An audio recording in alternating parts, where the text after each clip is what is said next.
हमारे जो युवा साथी जो कल से आयोजक हैं और इनके युवा शक्ति को मैं तहे दिल से शुभाशीष देता हूँ, आशीर्वाद देता हूँ। निरंतर इसको आगे बढ़ाए रहेंगे जब तक कि नियुक्ति पत्र नहीं इन लोगों को मिल जाता। आप जानते हैं किसी व्यवस्थापक को किसी अन्यत्र जगह पर व्यवस्था करने में क्या क्या कठिनाई होती है, क्या क्या परेशानी होती है।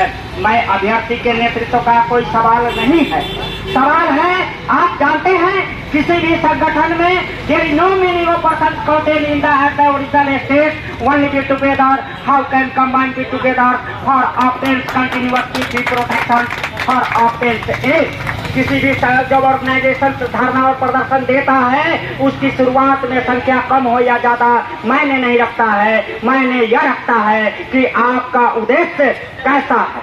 उद्देश्य के बारे में हमारे कुछ चैनलों के द्वारा दिग्भ्रमित जो डिबेट किया जाता है उस पर भी मैं प्रकाश डालना चाहता हूँ। यह किसी आज पता चला है, हमारे साथियों ने बताया है कि यह संदेश जा रहा है कि इसमें जो अभ्यर्थी है बाउंड्री लाइन कोई बाउंड्री लाइन नहीं है। जो सफल अभ्यर्थी है, जो कटअप पार किया गया है, हम सबका लेके रहेंगे नियुक्ति, सबका लेकर रहेंगे नियुक्ति। इसी के लिए यह धारणा और प्रदर्शन है, यह सबके लिए है। खास करके उस महिला अभ्यर्थियों से विभिन्न जिला से 38 जिला है, मैं आपसे अन्य विनय और आग्रह करते आया हूँ। आप जानते हैं कि प्रदेश की स्थिति अभी अभ्यर्थी की लड़ाई 2019 से 2023 आ गया। 5 वर्षों की अवधि में कितनी कारवा बना होगा, वह सुरमा नहीं वह कायर है, वह सुरमा नहीं वह कायर है। बीच मतदार में नाविक को छोड़ जाते हैं, बीच मतदार में नाविक को छोड़ जाते हैं। आप महिला अभ्यर्थी माता स्वरूप है, माँ की शक्ति है। आपकी उपस्थिति गर्दनीबाग की धरती पर चिंगारी जलाने के लिए, प्रज्वलित मांगने के लिए बाट जोड़ रहा है। यह तमाम अभ्यर्थी, यह भी जो बच्चा है किसी माँ के गोद से आया है, माँ के गोद से ही आया है, जो बाल्यावस्था से युवावस्था में आया और बीपीएससी की अभ्यर्थी है। आपकी माता एवं बहनों महिला अभ्यर्थी से भी यह पुकार करता है। यह गर्दनीबाग का बीपीएससी अभ्यर्थी का आंदोलन इस संगम स्थल में आपकी उपस्थिति 50% आपकी आरक्षण, तो 50% आंदोलन में भी भागीदारी सुनिश्चित करना आपका कर्तव्य बनता है। साथ ही अनुरोध करता है, रिक्वेस्ट करता है पर बीपीएससी शिक्षक अभ्यर्थी के इतिहास की लड़ाई के स्वर्णिम अक्षर में आपके बीपीएससी शिक्षक अभ्यर्थी के इतिहास के पन्नों में महिला अभ्यर्थी का भी नाम अंकित होना चाहिए। यह देखना चाहता है बिहार के युवा बीपीएससी अभ्यर्थी।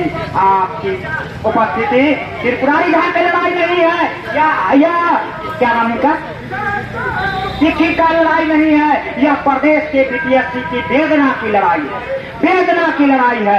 मैं कहता हूँ कि आप प्रदेश के जहाँ भी हमारी आवाज जाते होगी, जहाँ भी हमारा हुंकार जाता होगा, जहाँ भी हमारी वेदना की पुकार जाता होगा, आप वह पौधा है। आयोग ने एक स्थल दिया, परीक्षा लिया, लेकिन बीच बाजार में आपको क्या मजबूरी था नीतीश सरकार को? बहाली की प्रक्रिया 75% चल गया था, डोमिसाइल तोड़ करके आज यह अभ्यर्थी किसी विद्यालय में शोभा बढ़ाते आज गर्दनीबाग में हुंकार भर रहे हैं। इसके लिए डोमिसाइल बहाली प्रक्रिया में बीच अवधि में 75% की बहाली प्रक्रिया शुरुआत हो गई थी और आपने इसको बेरोजगार कर दिया। इसका जवाब देना पड़ेगा। हमारे तमाम अभ्यर्थियों जिनका उम्र 50 वर्ष, 55 वर्ष, 60 वर्ष, 58 वर्ष, 52 वर्ष हो चुका है, 40 वर्ष हो चुका है, आपने नियमावली बनाया, free attack, one attack conjunction. एक अटेम्प्ट तो खा गया, दूसरा अटेम्प्ट बचा हुआ है। इस वेदना को बताने आया है। आप में नैतिकता है चंद्रशेखर जी, आप में नैतिकता है पाठक जी, आप में नैतिकता है अतुल जी। आप अपने प्रतिनिधि को भेजिए और हमारा अभ्यर्थी का जो जवाब है इस मंच के माध्यम से आपका जवाब सुनेगा। आपको कोई प्रताड़ित नहीं करेगा। आपका बात जो रहा है इस आंदोलन के असर पर आइए। पाठक जी, आप बिहार के वो द्रष्टा बने हैं। मैं समझता हूँ चुनाव में टीएम शेषन हनुमान कहलाया, शिक्षा विभाग में पाठक बन करके आया। अतुल जी, आप बहुत निर्दभाषी हैं, कानून के ज्ञाता भी हैं, स्पष्ट दृष्टा भी हैं, बात बात में समझाने का प्रयास करते हैं। यह भी अभ्यर्थी आप ही का बालक है। आप आइए और इस गर्दनी बाग के आंदोलन में आपका समय मूल्यवान है, ज्यादा समय नहीं लूंगा। आप प्रतिनिधि के माध्यम से ही आकर के इस बच्चों को समझाइए। आप परिवार का मुखिया हैं। मैं मानता हूं कि परिवार का मुखिया बच्चे की सारी आवश्यकता अगर नहीं पूर्ति कर पाता है तो आपकी बात को सुनेगा, समझेगा और संतुष्ट भी होगा। आप समझाने का तो प्रयास कीजिए।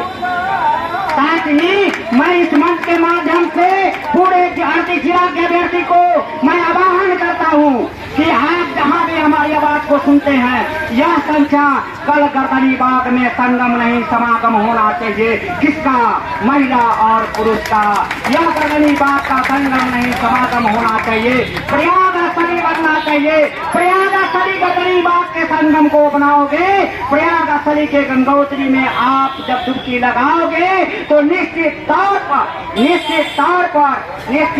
पर यहाँ से नियुक्ति पत्र लेकर के जाएगा। जरा सा याद दिलाता हूँ 4 रोज पहले की बात।